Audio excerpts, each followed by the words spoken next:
Welcome back dear. आज हम revision की कड़ी में और इम्पोर्टेंट क्वेश्चन डिस्कस करने की कड़ी में एक नया वीडियो लेके आए हैं एटम मॉलिक्यूलर न्यूक्लियस पे। एटम मॉलिक्यूलर न्यूक्लियाई बड़ा स्कोरिंग चैप्टर है और शॉर्ट शॉर्ट क्वेश्चन वो सेम टाइप के क्वेश्चन रिपीट इसमें होते रहते हैं। सबसे आसान ये पड़ता है आपके लिए सारी फिजिक्स में। तो इसमें आपने क्योंकि थोड़ा बहुत 9th-10th में भी पढ़ रखा है काफ़ी एटम मॉलिक्यूलर न्यूक्लियस का, तो हम 12th के लेवल से हम स्टार्ट करते हैं। एटॉमिक मॉडल जैसे थॉमसन ने मॉडल दिया था, atom is a positively charge sphere where electrons embedded in it. तो आपने 10th में भी या 9th में भी पढ़ा था कि भाई जो है थॉमसन ने इस टाइप का मॉडल दिया था कि भाई एटम जैसे तरबूज जैसा होता है, तरबूज के जैसा होता है, वाटरमेलन जैसा, जिसमें कि इलेक्ट्रॉन उस तरीके से होते हैं जैसे उसके अंदर उसमें सीड एम्बेडेड होते हैं वाटरमेलन में, तो इलेक्ट्रॉन एटम के अंदर ऐसे होते हैं। तो ये इसने क्यों हमने इसको डिस्कार्ड कर दिया? Because it could not explain the atomic spectra और स्टेबिलिटी ऑफ एटम को एक्सप्लेन नहीं कर पाया। और फिर आपने पढ़ा था रदरफोर्ड मॉडल ऑफ एटम। इसमें आपने गोल्ड फॉइल लिया, 10th में आपका ये टॉपिक आता है। उसमें अल्फा पार्टिकल की बीम आपने उस पर स्ट्राइक किया तो उसने देखा कि most of the alpha particle gate pass through the gold foil और बहुत कम अल्फा पार्टिकल रिफ्लेक्ट बैक हुए।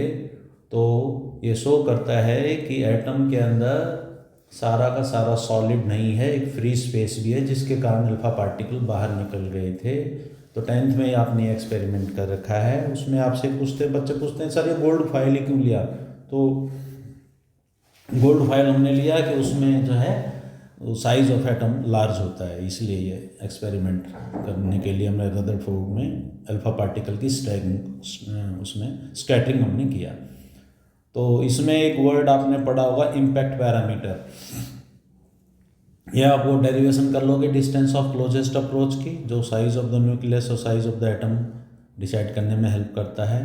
तो इसमें एक मोस्ट इम्पॉर्टेंट है इम्पैक्ट पैरामीटर के, जो अल्फा पार्टिकल की बीम जब हम डालते हैं तो जो परपेंडिकुलर डिस्टेंस है उसका वेलोसिटी वेक्टर का मतलब डायरेक्शन, परपेंडिकुलर डिस्टेंस है वेलोसिटी वेक्टर का, इनिशियल वेलोसिटी वेक्टर का with the central line of target nucleus, तो उसको हम इम्पैक्ट पैरामीटर बोलते हैं बी। इसका फार्मूला ये स्कैटरिंग एंगल हो गया theta, B is equal to Z E square cot theta by 2 upon 4 pi epsilon naught E. पता ही है जेड एटॉमिक नंबर हो गया, ई चार्ज ऑन इलेक्ट्रॉन हो गया, थीटा स्कैटरिंग एंगल हो गया, E kinetic energy of the alpha particle हो गया। तो इस फार्मूले पे 1 नंबर में बहुत ज़्यादा बार बोर्ड में पूछा हुआ है, रदरफोर्ड गए उसमें ही आ जाता है स्कैटरिंग एक्सपेरिमेंट में। इम्पैक्ट पैरामीटर क्या है, इसका ये फार्मूला आपको याद रखना है, बहुत ज़्यादा बार ये पूछा हुआ है। इसकी एक्सप्लेनेशन यही है कि अगर बी लार्ज है तो थीटा स्मॉल है और वाइस वर्सा मान लो बी स्मॉल है तो थीटा लार्ज है, लार्ज थीटा पे बी की वैल्यू कम हो जाएगी। और ये बी जीरो कब है? जब थीटा 180 डिग्री पे हेड ऑन कोलिजन यानी कि पाथ रिवर्स कर जाएगा वो। यहाँ पे एक डेरिवेशन आपने डिस्टेंस ऑफ क्लोजेस्ट अप्रोच वाली कराई होगी टीचर ने, वो जरूर करनी है। ये derivation distance of closest approach alpha particle का, ये इम्पैक्ट पैरामीटर की डेफिनेशन कई बार ये बोर्ड में आई हुई है, इसलिए मैंने यहाँ पे ये लिख दिया, तो इसको आप ध्यान से नोट करें। थॉमसन मॉडल की लिमिटेशन, बोर्ड में रदरफोर्ड मॉडल की लिमिटेशन भी आई हुई है। रदरफोर्ड ने सिंपल सा मॉडल दिया, atom has a small positively charge nucleus at the centre, electrons revolve around the nucleus. Alpha particle के स्कैटरिंग से एक्सपेरिमेंट से ये मालूम पड़ गया था कि एटम सारा सॉलिड नहीं है, इसका कोर सॉलिड कैसे है? मैंने बताया वी की वैल्यू 0 आ गई, यानी कि कुछ पार्टिकल रिफ्लेक्ट हुए 180 डिग्री से, तो कोर सॉलिड है, बाकी इसके चारों तरफ खाली स्थान है, तो अल्फा पार्टिकल मैक्सिमम निकल जाते हैं। इसका एन वर्सेस थीटा का ग्राफ एक इस टाइप का भी आ जाता है, नंबर ऑफ अल्फा पार्टिकल, इस टाइप का भी थीटा वर्सेस ग्राफ, तो ये ग्राफ भी आता है। मोस्ट इम्पॉर्टेंट, बोर्ड में बहुत ज़्यादा बार लिमिटेशंस भी आ रखे हैं। रदरफोर्ड मॉडल की क्या लिमिटेशन थी, क्यों हमने डिस्कार्ड किया रदरफोर्ड मॉडल को? रदरफोर्ड मॉडल को वही दोबारा, could not explain the stability of atom, atom की स्टेबिलिटी को एक्सप्लेन नहीं कर पाया था ये। और जो लाइन स्पेक्ट्रा इसने बाद में एक्सप्लेन किया, इसका हाइड्रोजन स्पेक्ट्रल लाइन को लेमन सीरीज़, बाल्मर सीरीज़, आगे हम बोहर मॉडल के बाद पढ़ेंगे, तो वो भी ये एक्सप्लेन नहीं कर पाया था। तो इसलिए फिर बोहर ने इसका एक नया मॉडल दिया एटम का, हाइड्रोजन के लिए स्पेसिफिक उसके बोहर का मॉडल वो एक्सप्लेन करता है कि भाई electrons revolve in certain stable orbits without radiating energy, कि भी इलेक्ट्रॉन न्यूक्लियस के चारों तरफ नॉन रेडिएटिंग ऑर्बिट्स में रिवॉल्व करता है। तो जो एटम को रिवॉल्व करने के लिए सेंट्रीपिटल फोर्स चाहिए, necessary centripetal force for the electrons to revolve around the nucleus, a first postulate, it is provided by necessary centripetal force for the electron to revolve around the nucleus is provided by electrostatic force, Z E charge on nucleus, E charge on electron, electrostatic force between nucleus and electron। तो ये first postulate बन जाता है। According to Bohr first postulate, electrons revolve in certain stable orbits without radiating energy। जो necessary centripetal force है that is provided by the electrostatic force between nucleus and electron। तो ये first postulate। Second postulate है कि भाई angular momentum of the electron is quantized। Angular momentum of the electron revolving in different orbit is provided by the integral multiple of h upon 2 pi। ये quantize हो जाता है, n0 1 2 3 आपका 1 से start हो जाता है फर्स्ट ऑर्बिट, सेकंड, थर्ड, इस तरीके से सेकंड ऑर्बिट आ जाता है, सेकंड postulate आ जाता है। थर्ड postulates है कि जब भी इलेक्ट्रॉन हायर एनर्जी लेवल से लोअर एनर्जी लेवल पे जाएगा, तो हायर एनर्जी लेवल से लोअर एनर्जी लेवल पे जाएगा तो एनर्जी रेडिएट करेगा, और लोअर से हायर पे जाएगा तो एनर्जी ऑब्जर्व करेगा। तो उसका डिफरेंस आपको इस तरीके से दिया जाएगा, H nu is equal to E is equal to H nu E2 minus C1। ये तीन postulate आपने याद रखने हैं। वो इसलिए बोल रहा हूँ, इन्हीं तीन postulate की हेल्प से, ये दो postulate की हेल्प से हम डिफरेंट डेरिवेशंस करेंगे जो 5 नंबर या 6 नंबर में आती हैं अलग अलग बोर्ड में। बड़ी डेरिवेशन आएंगी भाई इसमें, एटम मॉलिक्यूल न्यूक्लियस से डेरिवेशन आएगी ही आएगी। तो एक डेरिवेशन तो यही आ जाएगी, इन दो का रिजल्ट यूज़ करके, जो फर्स्ट postulate और सेकंड postulate जो मैंने लिखे हैं मैथमेटिक्स, इन दो का रिजल्ट यूज़ करके, ठीक है। एल को हम MVR लिख सकते हैं ना, MVR is equal to NH upon 2 pi, angular momentum. MVR कैसे लिखा, R क्रॉस P होता है, आपने 11th में पढ़ा हुआ है। इन दो postulate का यूज़ करना, बेटे डेरिवेशन की हेल्प कर रहा हूँ मैं, 5 नंबर में या 6 नंबर में अलग अलग बोर्ड में आते हैं ये इनका यूज़ करके आपने, इन दो postulate का यूज़ करके रेडियस निकाल लेनी है, radius of the nth orbit. ये बोर्ड में आया हुआ क्वेश्चन है, जो मैं लिख रहा हूँ बोर्ड में आया हुआ क्वेश्चन है। तो यहाँ से जो हम r directly proportional to n square आ रहा है, तो ये शो करता है कि जो spacing between the orbit are not same, वही इस रेशो में 1:4:9 रेशो में, यानी कि ऑर्बिट्स, डिफरेंट ऑर्बिट्स के बीच में स्पेसिंग सेम नहीं है, यूनिफॉर्म नहीं है। ये देखो आप 16 इस तरीके से आएगा, n को 1 रखोगे, 2 रखोगे, 3 रखोगे, तो जो स्पेसिंग है दो ऑर्बिट के बीच की, जो स्पेसिंग है वो सेम नहीं है। ऐसी इसमें आपके पास वेलोसिटी ऑफ द इलेक्ट्रॉन के लिए डेरिवेशन आएगी, उन्हीं दो का यूज़ करना आपने। और जो आपने R का फार्मूला निकाल लिया, इस R का फार्मूला निकाल के आप एक दूसरे में इंटरचेंज करके आपने किया होगा, आपको स्टेप वाइज को रटना नहीं है, वो स्टेप वाइज ही करने हैं आपने। जो दो postulate हैं उनकी हेल्प से ही करना है, एक की वैल्यू दूसरे में रख के। वेलोसिटी के लिए भी डेरिवेशन आपके पास आ जाएगी, और ऐसे ही एनर्जी की डेरिवेशन आ जाएगी। या केमिस्ट्री वाले लिखवाते हैं सीधा फार्मूला, वो कहाँ से आया, हम फिजिक्स वाले उसको ड्राइव करते हैं इन तीन postulate से। तो क्लास में आपने ये डेरिवेशन की होंगी, मैं फिर रिपीट कर रहा हूँ। बोर्ड में या तो इस nth और रेडियस पे आया हुआ क्वेश्चन, पिछले 2-3 साल की बात मैं कर रहा हूँ, और या फिर वेलोसिटी उस पे आएगा, या फिर एनर्जी पे आएगा। एक डेरिवेशन आएगी बेटे, तो ये आपको याद रखनी है 100%। 2 नंबर में, 1 नंबर में कंसेप्चुअल ये भी आया हुआ, लिमिटेशंस ऑफ बोहर मॉडल। तो it is applicable to hydrogen like atoms only. And can not explain the fine structure of Zeeman effect का स्पेक्ट्रम एक्सप्लेन नहीं कर पाता। यही जो हमने एनर्जी डेरिवेशन यहाँ पे किया था, ये जो फार्मूला निकाला था, ये रेडबर्ग फार्मूला की हेल्प से हम इसी से हमने एक रेडबर्ग फार्मूला निकाल लिया। ये वाला रेडबर्ग फार्मूला ऊपर उन्हीं पास्टुलेट से बना है, ये उन्हीं पास्टुलेट से जो 3 पास्टुलेट ऊपर लिखे हैं। और ये मोस्ट इम्पॉर्टेंट है बेटा बोर्ड के पॉइंट ऑफ व्यू से। Lyman series, Balmer series, Paschen series, एक नंबर का क्वेश्चन आता है, आया हुआ बोर्ड का क्वेश्चन रिपीट कर रहा हूँ मैं कि लेमन सीरीज किस स्पेक्ट्रम के कौन से पार्ट में लाई करती है, तो अल्ट्रावायलेट रीजन में लाई करती है। बाल्मर सीरीज स्पेक्ट्रम के किस पोर्शन में लाई करती है, विजिबल रीजन में लाई करती है। पास्टन सीरीज किस में, इंफ्रारेड में करती है।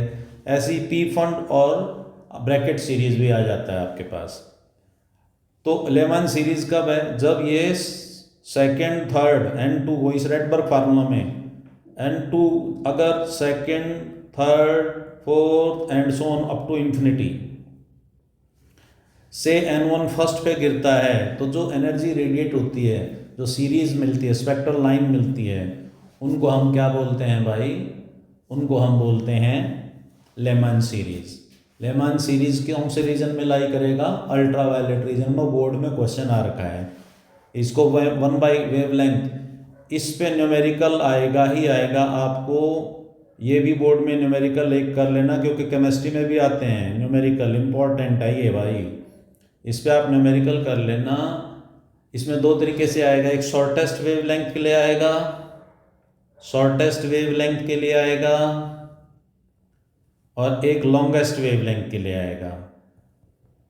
शॉर्टेस्ट वेवलेंथ कब होगी भाई, जब मैक्सिमम एनर्जी होगी, E inversely proportional to H nu है, E is equal to H nu आता है, तो ई क्या हो जाएगा, एच सी बाई लैम्डा। तो बेटे शॉर्टेस्ट वेवलेंथ कब होगी, लैम्डा शॉर्टेस्ट कब होगी, जब ई मैक्सिमम होगी। Shortest wavelength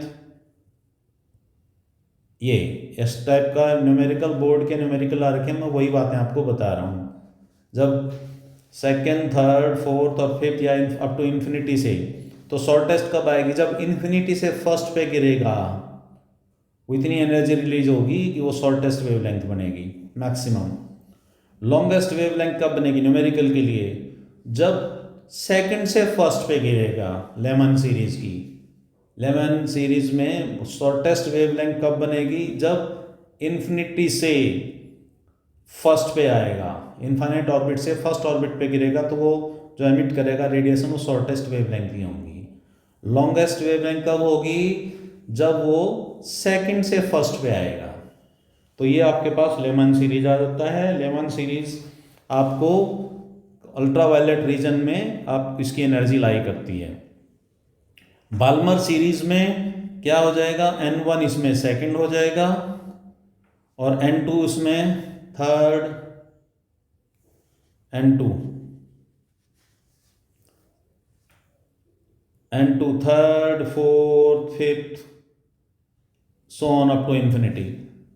third, fourth, fifth, six up to infinity से अगर सेकंड पे गिरता है, तो जो एनर्जी सेकंड एनर्जी लेवल पे गिरेगा, इलेक्ट्रॉन जंप करेगा, तो वो जो एनर्जी रिलीज होगी वो बाल्मर सीरीज में आएगा, और बाल्मर सीरीज की एनर्जी विजिबल रीजन की होगी। तो इसमें भी अगर numerical Balmer, shortest wavelength, longest wavelength, वही आपको फार्मूला लगाना है। शॉर्टेस्ट वेवलेंथ कब गिरेगा, जब इन्फिनिटी से सेकंड पे आएगा, तो शॉर्टेस्ट वेवलेंथ एमिट होगी बाल्मर की। और लॉन्गेस्ट कब होगी, जब थर्ड से सेकंड पे आएगा। ऐसी पास्टन सीरीज हो गया। पास्टन सीरीज के लिए आपके पास N1 आपका थर्ड आ जाएगा और N2 होगा fourth, fifth, six and up infinity. तो आउटर से जब फोर्थ, फिफ्थ, सिक्स से एनर्जी लेवल थर्ड पे जो ऑर्बिट, थर्ड ऑर्बिट में जो इलेक्ट्रॉन जंप करेगा, तो वो एनर्जी रिलीज करेगा पास्टन सीरीज में। और इसका भी शॉर्टेस्ट वेवलेंथ, लॉन्गेस्ट वेवलेंथ निकालने का वही तरीका, इन्फिनिटी से सेकंड पे, इन्फिनिटी से थर्ड पे गिरेगा, तो वो शॉर्टेस्ट पास्टन वेवलेंथ होगी, और फोर्थ से थर्ड पे गिरेगा तो वो लॉन्गेस्ट होगी। और एक नंबर में बोर्ड में आपसे क्वेश्चन पूछे हुए हैं कि भाई पास्टन सीरीज जो है कौन से एनर्जी स्पेक्ट्रम के कौन से पार्ट पे लाई करती है, वो इंफ्रारेड में लाई करेगी। बाल्मर सीरीज किस में लाई करेगी, मैं बार बार रिपीट इसलिए कर रहा हूँ, ये बोर्ड में आए हुए क्वेश्चन है। बाल्मर सीरीज किस पे लाई करेगी, विजिबल रीजन में। लेमन किस में, अल्ट्रावायलेट में। रेडबर्ग फार्मूला की डेरिवेशन और ये जो 3 डेरिवेशन मैंने आपको बोली, एनर्जी निकालने की, रेडियस निकालने की और वेलोसिटी ऑफ इलेक्ट्रॉन निकालने की, पेपर में 5 से 6 नंबर में आएंगी। वो डेरिवेशन आप बार बार लिख के याद कर लेना। जो बच्चे वो एग्ज़ाम की, नीट की उनकी तैयारी करते रहते हैं, नीट जेई वगैरह की तैयारी करते रहते हैं, वो डेरिवेशन की कम प्रैक्टिस करते हैं। इन डेरिवेशंस की आप ज़्यादा से ज़्यादा प्रैक्टिस करना बेटा। तो ये एटम वाले पोर्शन में आ जाएगा। ऐसे ही फिर डी ब्रोगली हाइपोथेसिस था, मैटर है वेव नेचर। भाई इस नेचर में 2 ही चीज़ें हैं, एक एनर्जी है और मैटर है। तो जैसे आपने एनर्जी के लाइट के बारे में बोला कि light possesses dual nature, light possesses dual nature, light energy भी है, लाइट को हम पार्टिकल भी बोलते हैं, फोटोन। तो ड्यूअल नेचर इसलिए बोला कि बहुत सारे जो लाइट के फिनोमिना हैं, इंटरफेरेंस है, डिफ्रैक्शन है, पोलराइजेशन है, वो लाइट को वेव नेचर मान के स्टडी होते हैं। और बहुत सारे फिनोमिना, कॉम्पटन इफेक्ट हो गया, फोटो इलेक्ट्रिक इफेक्ट हो गया, here waves theory of light fails. तो वहाँ पे वो लाइट को हम पैकेट्स ऑफ एनर्जी फोटोन मानते हैं, फोटोन पार्टिकल नेचर मानते हैं लाइट का। तो जब नेचर में 2 ही चीज़ें हैं, लाइट और matter, and nature law symmetry, तो जब लाइट जो है ड्यूअल नेचर पोजेस करती है, तो de Broglie hypothesis, de Broglie ने एज्यूम किया कि भाई मैटर भी फिर दोनों नेचर पोजेस करता है, पार्टिकल भी और वेव। तो डी ब्रोगली ने इलेक्ट्रॉन की इक्वेशन दी, आपने मैथमेटिकल डेरिवेशन किया होगा, उसमें इलेक्ट्रॉन वेव नेचर, जिसको के बाद में डेविसन जर्मर ने एक्सपेरिमेंटली प्रूव करके दिखाया इलेक्ट्रॉन वेव की तरह बिहेव करता है, उसका स्पेक्ट्रम वैसा ही बना, इंटरफेरेंस पैटर्न वैसे ही बना, डिफ्रैक्शन इंटरफेरेंस पैटर्न किया। तो उसके बेस पे हमारे इलेक्ट्रॉन माइक्रोस्कोप बने फिर। तो डेविसन जर्मर एक्सपेरिमेंट तो बहुत ज़्यादा बार आता था, अब वो सिलेबस में नहीं है। तो ये डी ब्रोगली हाइपोथेसिस आपने पढ़ लिया, वेव नेचर लैम्डा h/mv से दिया जाता है, ये डेरिवेशन आप याद कर लेना। फिर न्यूक्लियस का आपका nuclear size, radius of electron, radius of nucleus directly proportional to mass number कैसे आ जाता है कि इसमें वॉल्यूम ऑफ, ये कहाँ से डेरिवेशन आ गया, volume is directly proportional to, volume of nucleus is directly proportional to the mass number, वहाँ से आपके पास ये बन जाता है volume directly proportional to mass number. ये आपने रेडियस ऑफ न्यूक्लियस निकालने के लिए किया। वॉल्यूम को आप लिख लेते हो 4/3 πr³, आर रेडियस हो जाता है प्रोपोर्शनल टू ए, इसका प्रोपोर्शनलिटी साइन हटा दिया, r³ ओके लिख दिया, k/3/4, इस तरीके से आपने लिया। और जब इसका आपने वो लिया, ये प्रोपोर्शनल सारे कांस्टेंट हटा के क्यूब रूट करेंगे, k/4 का क्यूब रूट और a का 1/3, तो इसको हम r0 एम्पिरिकल फार्मूला बोलते हैं। ये साइज यहाँ से ये फार्मूला बन जाता है भाई। ये radius of nucleus, volume directly proportional to mass number, volume of the nucleus. तो density of nucleus, nuclear density is constant for all nuclei. Nuclear density is independent of mass number. ये board में बहुत ज़्यादा बार आ रखा है, किसी का mass number 200 है और 20 है, फाइंड द रेशो, ये बोर्ड का क्वेश्चन बोल रहा हूँ मैं, find the ratio of nuclear density of 2 nuclei of mass number 20 and 200। तो mass number, nuclear density mass per unit volume आ जाता है, तो उसकी डेरिवेशन आप करके देखते हो, तो nuclear density become independent of the mass number, nuclear density becomes independent of the mass number. ये आप डेरिवेशन करके देखना उसमें, ये मोस्ट इंपॉर्टेंट बोर्ड में आया हुआ है कई बार न्यूक्लियर डेंसिटी पे conceptual question. Nuclear density is independent of the mass number, ये सब के लिए सेम है न्यूक्लियर डेंसिटी। तो अब जैसे आया topic mass defect and binding energy. Mass defect is difference in the mass of nucleons and actual nuclei, यानी कि उस न्यूक्लियस को बनाने के लिए जो न्यूक्लियॉन्स आए हैं, उन न्यूक्लियॉन्स का मास एक्चुअल न्यूक्लियाई से ज़्यादा है। तो भाई वो बाकी मास कहाँ चला गया, उन न्यूक्लियॉन से तो न्यूक्लियाई बना है, तो वो मास चला गया उन न्यूक्लियॉन्स को होल्ड करने में, न्यूक्लियॉन्स को न्यूक्लियस के अंदर होल्ड करने के लिए जो एनर्जी चाहिए, that is called binding energy. वो मास डिफेक्ट, वो डिफरेंस इन मास, वो मास यूज हो गया एनर्जी में, एनर्जी प्रोवाइड करने में, ताकि वो न्यूक्लियॉन्स टुगेदर रहें, इकट्ठे रहें, बाउंडेड रहें। न्यूक्लियॉन्स वर्ड जो मैं बार बार बोल रहा हूँ, न्यूक्लियस के अंदर जो भी पार्टिकल होगा, प्रोटॉन, न्यूट्रॉन, उन सबको न्यूक्लियॉन बोलते हैं। तो mass defect, difference in the mass ये हमने कर दिया।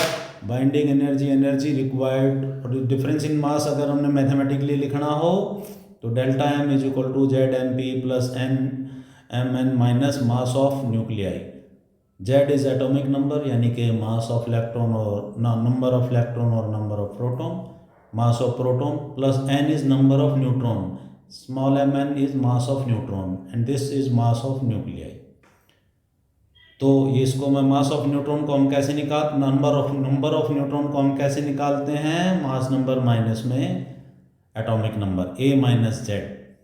तो बेटे इस पे जो मास डिफेक्ट पे मोस्ट इम्पॉर्टेंट है, न्यूमेरिकल जरूर आ जाता है, कोई भी न्यूक्लियाइड दे देंगे और उसमें आपसे मास ऑफ न्यूट्रॉन दे रखा हो और मास ऑफ प्रोटॉन दे रखा हो, तो इस तरीके से जेड और एन से आप वो डिफरेंस इन मास निकाल सकते हैं। और बाइंडिंग एनर्जी कैलकुलेट करना होगा तो delta M C square, C is the speed of light.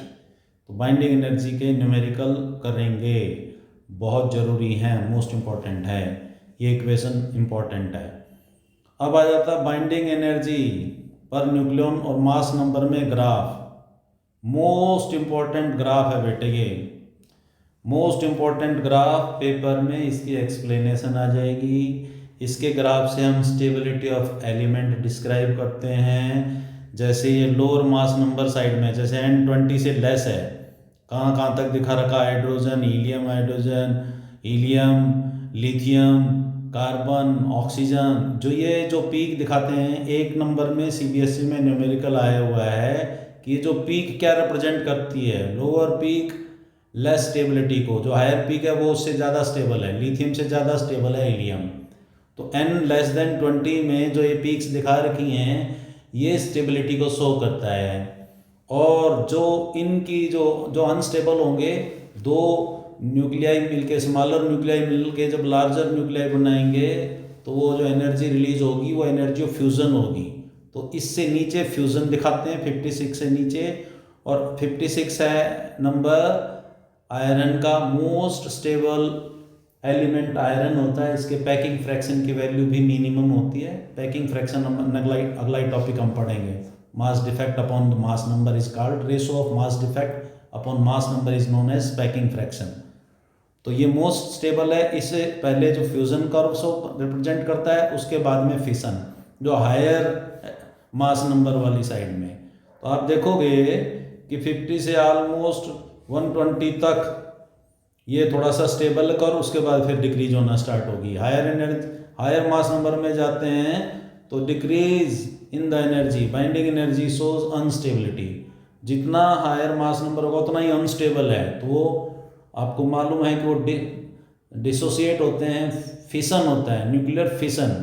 तो ऊपर जो है हायर साइड में न्यूक्लियर फिशन, एनर्जी रिलीज होगी न्यूक्लियर फिशन से, और 56 से लोअर साइड में फ्यूज़न से। फिशन और फ्यूज़न, आपको पता है फिशन में एक बड़ा न्यूक्लियाई छोटे में टूटता है, रेडियो एक्टिविटी। अब वो टॉपिक शायद इस बार कट गया है हमारा, तो रेडियो एक्टिविटी इसी पे बेस्ड है।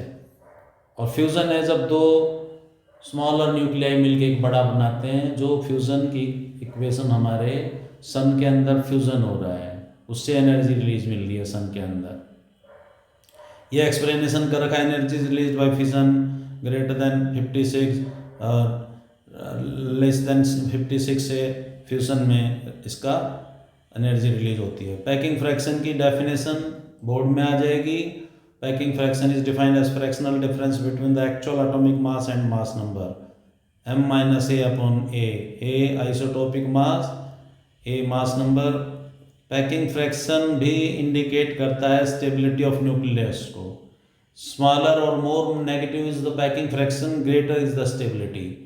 और हायर पैकिंग फ्रैक्शन की वैल्यू है तो लेस स्टेबिलिटी आपके पास आ रहा है। और मिनिमम पैकिंग फ्रैक्शन की वैल्यू आयरन की लेते हैं और मोस्ट स्टेबल एलिमेंट उसमें आयरन को हम मानते हैं। तो बेटे इसमें आपने क्या याद किया, हमने पहले एटम का मॉडल डिस्क्राइब किया, थॉमसन मॉडल, रदरफोर्ड और बोहर। मैं एक एक नंबर या 2 नंबर में उनकी लिमिटेशन आ सकती हैं। फिर मैंने रदरफोर्ड मॉडल में आपको 2 डेरिवेशन याद करने के लिए कहा, एक छोटा सा topic impact parameter. Impact parameter में आप जो है उसकी वैल्यू लिख लेंगे। इम्पैक्ट पैरामीटर मोस्ट इंपॉर्टेंट है, बोर्ड में बहुत ज़्यादा बार पूछा हुआ है इम्पैक्ट पैरामीटर। इम्पैक्ट पैरामीटर आपसे बहुत ज़्यादा बार पूछा हुआ है। इम्पैक्ट पैरामीटर बी की वैल्यू किस पे डिपेंड करेगी, वो आपने स्कैटरिंग में समझा था सारा, अल्फा पार्टिकल के। तो या 2 नंबर में आपके पास कंसेप्चुअल क्वेश्चन अल्फा पार्टिकल की लिमिटेशंस पे आ सकता है। क्या है लिमिटेशन रदरफोर्ड स्कैटरिंग की लिमिटेशंस क्या है। फिर बोहर पास्टुलेट, जब हम तीनों पास्टुलेट करते हैं उनसे रेडियस की derivation, radius of atom, velocity of electron और एनर्जी आ सकता है। रेडबर्ग फार्मूला आएगा। लेमान बाल्मर सीरीज पे एक नंबर का क्वेश्चन बन सकता है कि ये कौन से रीजन में लाई करते हैं। लेमान सीरीज अल्ट्रावायलेट रीजन में है, बाल्मर विजिबल रीजन में है, और लास्ट वाला पाशन सीरीज आपके पास इंफ्रारेड में है। ऐसी पी फंड और ब्रैकेट भी आईआर में आ जाती हैं। वो कैसे एक्सप्लेन करना है, कैसे न्यूमेरिकल आएंगे, आए हुए हैं पहले, वो आपको मैंने सारा वीडियो में एक्सप्लेन कर दिया है।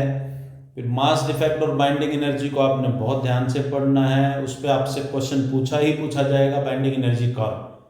तो डेरिवेशन ये हायर स्कोरिंग चैप्टर है, सबसे आसान चैप्टर है, बच्चों को पता है इन क्वेश्चन से बाहर कुछ आएगा ही नहीं। तो all the best for your exam. Thank you.